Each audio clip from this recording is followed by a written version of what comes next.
자, 오늘은 마태복음 26장 14절에서 16절의 본문을 중심으로 가룟 유다라는 제목으로 말씀을 함께 나누고자 합니다.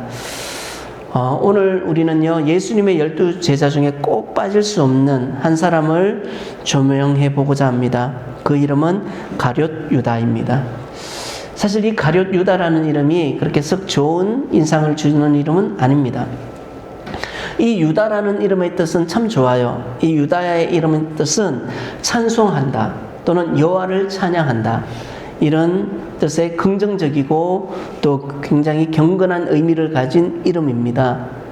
그리고 이 가룟이라는 이름은요, 말은 히브리어 케리옷이라는 단어를 사용하고 있는데, 여기서 말하는 케릿은 유다 남부 지방에 있는 한 마을의 이름을 뜻합니다. 그러니까 이 가룟 유다라는 이름은 유다 남부 지방 케릿 마을 출신의 유다라는 의미를 가지고 있는 것이죠. 사실 이 유다의 그 본래 이름의 의미만 본다면 여호와를 찬양하는 사람이라는 아주 좋은 뜻을 가진 이름이지만, 우리가 알다시피 그의 행위로 인해서 이 가룟 유다라는 이름은 배반자의 상징으로 굳어졌죠. 유다 같은 사람, 가룟 유다 같은 사람 하면 저 사람은 배신자구나, 그런 좋지 않은 이미지로 굳어지고 말았죠. 오늘 우리는 이 가룟 유다를 통해서 하나님께서 저와 여러분에게 어떠한 교훈을 주시는지 우리가 함께 살펴보길 원합니다. 예수님께서는요, 마가복음 14장 21절에 이 가룟 유다에 대해서 예수님은 이렇게 평가하십니다. 여기 보시면, 인자는 자기에 대하여 기록된 대로 가거니와 인자를 파는 그 사람에게는 화가 있으리로다. 그 사람은 차라리 나지 아니하였더라면 자기에게 좋을 뻔하였느니라 하시니라. 여기서 정말 예수님이 인격적인 분이세요. 예수님 분명 누군지 아세요. 누군지 아심에도 불구하고 예수님은 실명을 거론하지 않으셨습니다. 실명을 이야기하지 않고 그 사람은 차라리 나지 않았으면 좋았을 뻔했다라고만 얘기하세요. 자, 성경은 이 유다를 가리켜서 여러 표현을 사용하는데 대다수가 좋지 않은 표현을 사용하고 있죠. 그리고 예수님께서도 이 가룟 유다를 가리켜서 차라리 나지 않았으면 좋았을 법한 사람이다라고 이야기합니다. 자, 그러면 참 불행한 사람이 아닐 수 없어요, 이 유다는. 그러면 오늘 우리는 이 유다를 통해서 우리가 교훈을 얻기를 원하는데, 참고로 이 가룟 유다가 주는 교훈은 좋은 교훈이 아니죠. 어떤 면에서는 저와 여러분, 우리의 마음을 아프게 하는 교훈일 수도 있고, 또 어떤 면에서는 우리 속에 숨겨진 것을 드러내는 그 주님의 책망이 될 수도 있다라는 거예요. 성경에는 수많은 인물이 기록되어져 있죠. 그런데 우리가 아시다시피 하나같이 모두가 다 하나님께 쓰임받은 인물은 아니라는 거예요.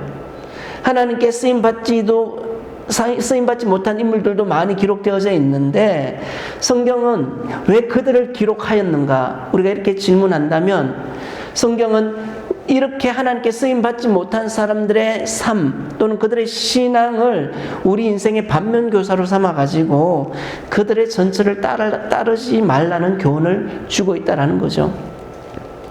자, 이런 뜻을 생각하면서 오늘 우리는 가룟 유다가 어떠한 사람인지 한번 생각해 보기를 원합니다.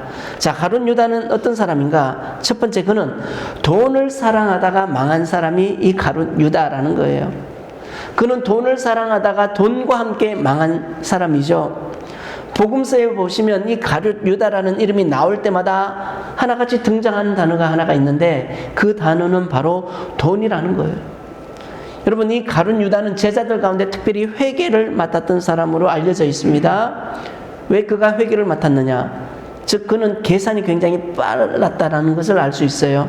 그리고 돈에 밝은 사람이라는 것을 우리가 알 수 있죠. 그런 그가, 마리아가요, 향료 옥합을 깨뜨려서 예수님의 발에 부었을 때에 다른 11명의 제자들은 모두가 가만히 있었는데, 유다가 흥분하면서 마리아를 향해서 그의 행위를 질책하죠. 그는 이것을 팔아가지고 300데나리온이나 받을 수 있었을 것이라고, 그러면서 이것을 팔아가지고 오히려 가난한 사람을 도와야 되지 않았느냐고 오히려 마리아를 막 질책하는 것을 우리는 잘 알고 있습니다. 그런데 여러분, 여기서 그의 말은요, 의로운 말처럼 들리지만 요한복음은 그의 속마음을 이 당시에 이렇게 표현합니다. 어떻게 표현합니까? 그가 이렇게 말한 것은 가난한 자들을 생각함이 아니요 도둑이라 돈괴를 맞고 거기 넣는 것을 훔쳐 가미르라. 여러분, 이 상황을 직접 경험한 요한은 이 가룟 유다에 대한 평가가 뭐라고 얘기합니까? 그는 도둑놈이라는 거예요. 유다는 도둑놈이야. 그는 가난한 사람을 도와줄 마음이 없는 사람이야. 그는 어떤 생각을 했어요? 유다는 이것을 팔아가지고 결국 회계인 자기에게 돈을 맡기게 될 거 아니에요. 자, 돈을 맡기게 될 것이고 여기서 얼마를 자기가 가로채려고 했던, 착복하려고 했던 속마음이 있었던 거죠. 그런데 여기서 마리아의 예상치 못한 행동으로 인해서 결국 자신의 계획이 물거품이 되어버린 거예요. 그러니 이 마리아를 향해서 그가 화를 낼 수밖에 없었다라는 거예요. 그래서 요한은 그를 가리켜서 쟤는 도둑이야. 그가 어떠한 마음으로 마리아에게 말을 했는지 속 꿰뚫고 있었던 것이죠. 그리고 그는 마태복음 26장 15절에 보시면 대제사장을 찾아가서 자기 스승이신 예수님을 놓고 돈으로 흥정하는 모습을 보여주죠. 여기 보시면 내가 예수를 너희에게 넘겨주리니 얼마나 주려느냐 하니 그들이 은 30을 달아주거늘 그가 그때부터 예수를 넘겨줄 기회를 찾더라. 여러분, 얼마나 그가요 돈의 노예가 되었으면 금도 아니고 은 30에 예수님을 팔 생각을 했을까요? 어떤 학자에 따르면 이때 은 30을 오늘날 화폐로 따진다면 20불 정도밖에 되지 않는 정말 작은 돈이라는 거예요. 그런데 이 돈의 가치라는 것이 시대마다 또 차이가 크기 때문에 정확하게 우리가 얼마인지 특정 짓기는 어렵습니다. 그러나 대충 어느 정도 가치가 있는 돈이긴 하지만 큰 돈은 아니라는 것이 모든 학자들의 공통된 견해라는 거예요. 큰 돈이 아니다라는 거예요. 그럼에도 불구하고 그는 이 돈을 받고 스승도 팔고 자신의 믿음도 팔고 또 자기와 함께 있던 제자들의 신의마저도 다 팔아넘긴 사람이 바로 이 가룟 유다라는 거예요. 결국 그는 은 30에 당시 노예 한 사람의 몸값 정도밖에 안 되는 이 돈에 예수님을 팔아 넘긴 것이죠. 여러분, 우리가 살아가는 이 세상에서 이 돈이라고 하는 것은 우리 삶에 뗄래야 뗄 수 없는 굉장히 중요한 것입니다. 사실 세상 돌아가는 모든 일에 다 돈과 함께 연관되어 있지 않은 게 하나도 없죠. 그런데 중요한 것은요, 이 돈의 가치보다 돈의 가치가 얼마나 크고 작으냐 그 문제가 아니라 그의 마음속에는 하나님보다는 돈이 더 큰 자리를 차지하고 있다라는 것이 문제였다라는 거예요. 여러분, 우리의 삶 속에서도 돈은 결코 사소한 문제가 아니죠. 가정의 문제 또는 인간관계의 문제, 심지어 교회 안의 문제까지도 돈이 개입이 되면 쉽게 흔들리는 모습을 보게 됩니다. 그만큼 돈이 우리 마음속 깊은 곳에 자리 잡고 있음을 우리가 보게 되죠. 우리는요, 가룟 유다를 보면서 저와 여러분 우리 스스로를 한번 물어봐야 합니다. 나는 돈을 사랑하는가? 또는 나는 돈에 대한 애착이 있는가? 만약에 내가 돈을 사랑하고 돈에 대한 애착이 있다면 그 사랑과 애착이 하나님보다 더 우선이 되지는 않았는가? 또한 나는 가룟 유다처럼 이 돈으로 하여금 나의 명예도 버리고 믿음도 버리고 우정과 신의마저도 다 팔아 넘길 정도로 내가 이 돈의 노예가 되어 돈에 끌려가고 있지는 않은가? 우리는 이것을 한번 생각해 볼 필요가 있다는 거죠. 여러분, 돈은 우리 삶에 편리를 주게 되지만 그 편리함이요 하나님보다 더 크게 또는 하나님보다 더 우선이 되기 시작할 때 그것은 우상이 되더라는 거예요. 그래서 예수님께서 마태복음 6장 24절에 이렇게 말씀하시죠. 한 사람이 두 주인을 섬기지 못할 것이니 너희가 하나님과 재물을 겸하여 섬길 수 없느니라. 유다가 망한 이유는 뭐예요? 유다는요, 두 주인을 섬기려 했다라는 거예요. 그러나 결국 그는 돈의 종이 되어 하나님을 배반하게 되죠. 사실 여러분, 교회 안에서도 이 돈에 대한 이야기를 하면 굉장히 예민하고 민감한 것이 사실이죠. 정말 희한하게도 믿음 좋은 분도 그리고 사랑관계가 좋은 분도 결국 돈이 개입이 되면 문제가 생기더라는 거예요.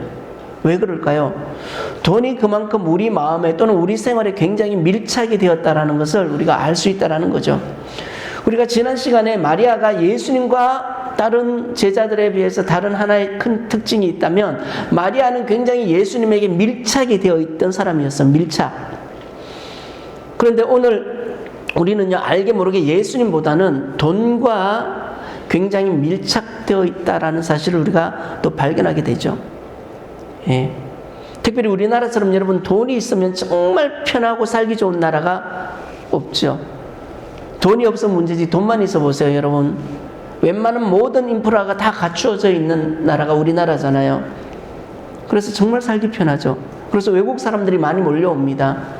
우리보다 훨씬 더 선진국에 사는 사람들도 우리나라에 오면 오히려 자기 나라가 후진국으로 비칠 정도로 우리나라의 인프라가 너무 좋다라는 거예요.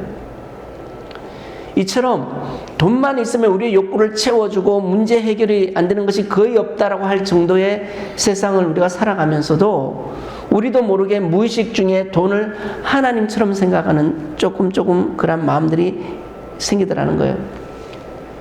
사실 돈을 싫어하는 사람 없죠. 이것을 우리는 인정해야 합니다.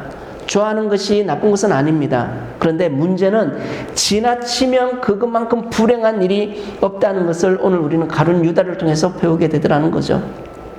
그러므로 여러분, 우리는요, 저와 여러분 우리 안에 있는 하나를 경계해야 하는데 그게 뭐냐면 탐욕이라는 거예요. 탐욕.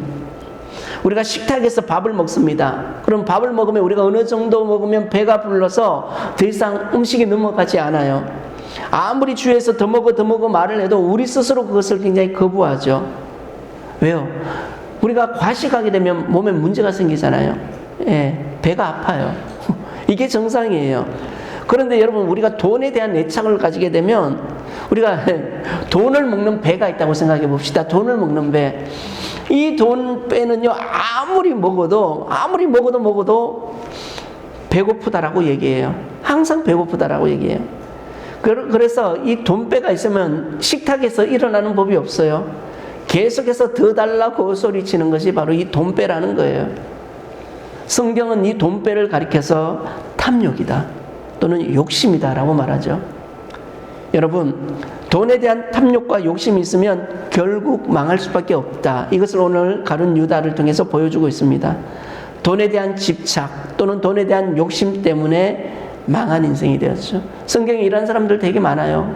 롯의 아내도 소돔과 고모라가 하나님의 심판으로 유황불이 떨어질 때 천사가 뭐라고 얘기합니까? 뒤돌아보지 말고 앞만 보고 전진하라고 얘기하죠. 뛰어가라고 얘기하죠. 그런데 롯의 아내만은 뒤돌아봤죠. 왜요? 탐욕 때문에, 미련 때문에.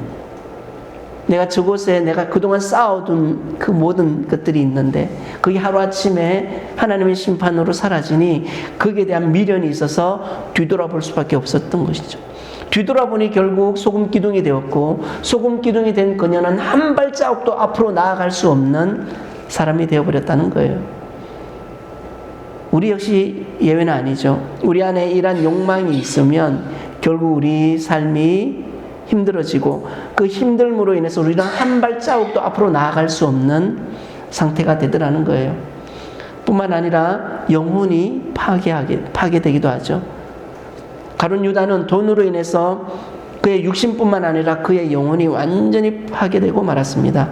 그래서 디모데전서 6장 10절을 보시면 돈을 사랑함이 일만하게 뿌리가 되나니 이것을 사모하는 자들이 미혹을 받아 믿음에서 떠나 많은 근심으로 자기를 찔렀도다. 돈을 사랑해서 결국 그 돈으로 하여금 자신에게 근심이 자기를 계속 찌르더라는 거예요. 이 대표적인 사람이 바로 가룟 유다였다는 거죠. 자, 두 번째 이 가룟 유다는 어떤 사람인가? 그는 하나님의 뜻보다는 자신의 뜻을 고집하다가 망한 사람이라는 거예요. 이 가룟 유다는 굉장한 열심당원이었습니다. 그는 정치단체에 소속이 되어 있던 사람이었어요. 열심당원, 오늘날로 말하면 과격분자라고 말할 수 있죠. 그는요, 예수님을 어떻게 오해했습니까? 정치적 메시아로 오해한 거예요. 로마로부터의 해방, 민족의 독립, 그리고 세상의 정의, 이것이 가룟 유다가 꿈꾸던 나라였어요.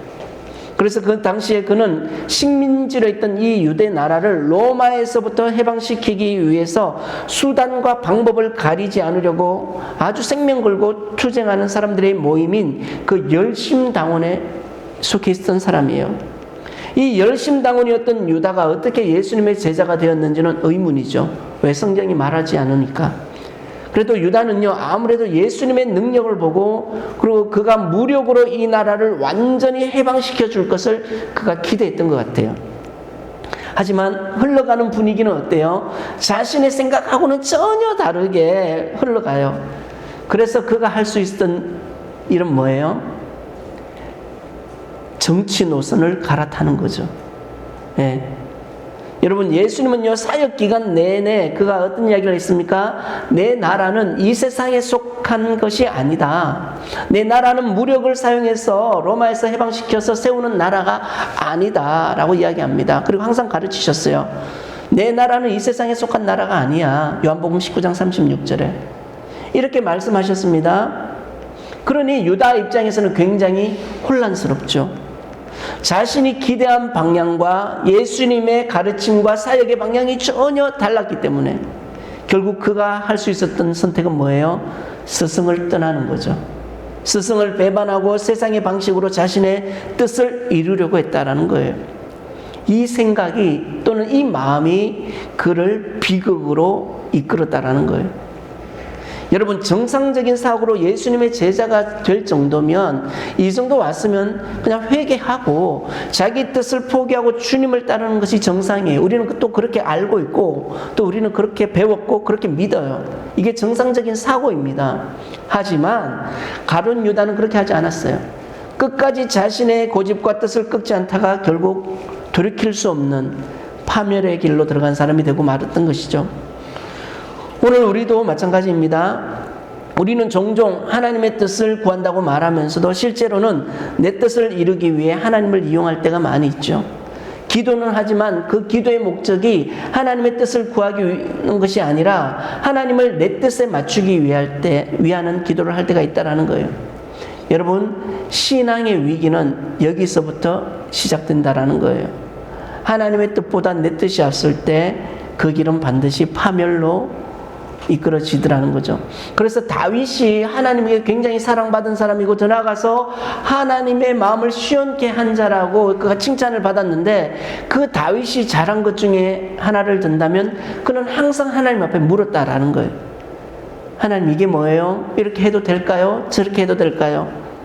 앞으로 가야 될까요? 뒤로 후진해야 될까요? 그는 늘 하나님께 묻는 것을 즐겨했다라는 거예요. 그래서 그는 하나님께서 인정하는 믿음의 사람이 될 수 있었던 것이죠. 또 마지막 세 번째 하나 더 생각해 볼 것은, 유다는요, 수많은 회개의 기회가 있다라는 거예요. 예수님께서 마지막 만찬을 하실 때 너희 중에 하나가 나를 팔리라, 이렇게 예수님께서 말씀하셨습니다. 이 말씀을 가룟 유다는 그 자리에서 들었어요. 난지 어떻게 알았지? 스승이신 예수께서 내가 당신을 팔 거라는 걸 알고 계셨구나. 그러면요, 그가요, 돌이켜야 됐어요. 그럼에도 그는 끝까지 자신의 길을 고집했습니다. 결국 그는 자신 스스로 목숨을 끊는 생을 마감하고 말았죠. 그런데 여러분, 우리는요, 유다의 실패를 보면서 나는 저러지 말아야지로만 끝내서는 안 됩니다. 그의 실패를 통해서 우리는요, 하나님의 은혜가 얼마나 크고 깊은지 우리는 깨달아야 된다라는 거예요. 만약에 유다가요, 그 순간 예수님께서 너희 중 하나가 나를 팔리라라고 이렇게 말씀하셨을 때 유다가 그 순간 무릎을 꿇고 주님, 제가 잘못했습니다. 주님, 제가 그자입니다.